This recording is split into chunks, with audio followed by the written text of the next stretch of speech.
వెంకటగిరి పట్టణ మరియు పరిసర ప్రాంత ప్రజలకు వ్యాపారస్తులకు గొప్ప శుభవార్త. భారతీయ సాంప్రదాయ పద్ధతిలో వంట నూనె గింజలలో ఉన్న పోషక పదార్థాలు పోకుండా హైటెక్ టెక్నాలజీతో అతి తక్కువ సమయంలో స్వచ్ఛమైన కల్తీ లేని నూనెలు ఆడించి ఇచ్చేందుకు మీ ముందుకు వచ్చింది చరణ్ తేజ గానుగ నూనెల ఫ్యాక్టరీ. మీరు సంప్రదించవలసిన మా చిరునామా ప్రొప్రైటర్ జిఎం చరణ్ కుమార్, నగరి వెనుక ఐస్ ఫ్యాక్టరీ ప్రక్కన, వెంకటగిరి. Cell number 994996831929070457 04571.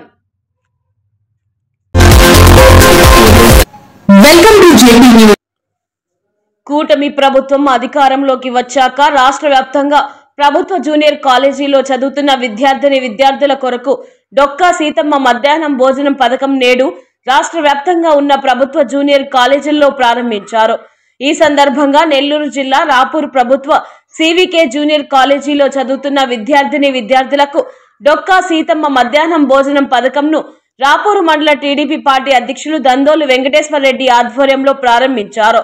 ఈ కార్యక్రమంలో దందోలు వెంకటేశ్వర రెడ్డి మాట్లాడుతూ, మా కూటమి ప్రభుత్వం అధికారంలోకి వచ్చిన వెంటనే ఆంధ్ర రాష్ట్ర ప్రజలకు మంచి చేయాలని ఆలోచనతో ముందుకు కొనసాగుతూ నేడు ప్రభుత్వ జూనియర్ కాలేజీలో విద్యార్థుల కొరకు మధ్యాహ్న భోజన పథకాన్ని ప్రతిష్టాత్మకంగా ప్రారంభించిన మా అధినేత నారా చంద్రబాబు నాయుడుకి, డిప్యూటీ సీఎం పవన్ కళ్యాణ్ కు, రాష్ట్ర విద్యాశాఖ మంత్రి నారా లోకేష్ కు ప్రత్యేక ధన్యవాదాలు తెలుపుతూ విద్యార్థులు బాగా చదువుకొని భవిష్యత్తులో మరెన్నో ఉన్నతమైన శిఖరాలను అధిగమించాలని కోరుతున్నాను.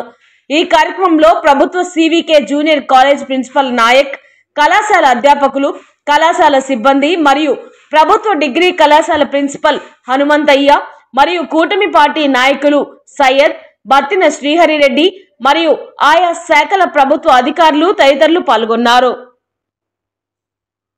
భాగంగా ఈరోజు వెంకటగిరి నియోజకవర్గ రాపూర్ మండలంలోనే సివికే జూనియర్ కాలేజీ యందు శ్రీ డొక్కా సీతమ్మ గారి పేరు మీద ఈ కార్యక్రమం నామకరణ చేసి, ఎప్పుడైనా ఎవరైనా గత ప్రభుత్వాల్లో అన్ని నేను జగనన్న ఆ పథకం ఈ పథకం అని చెప్పుకుంటున్నారు.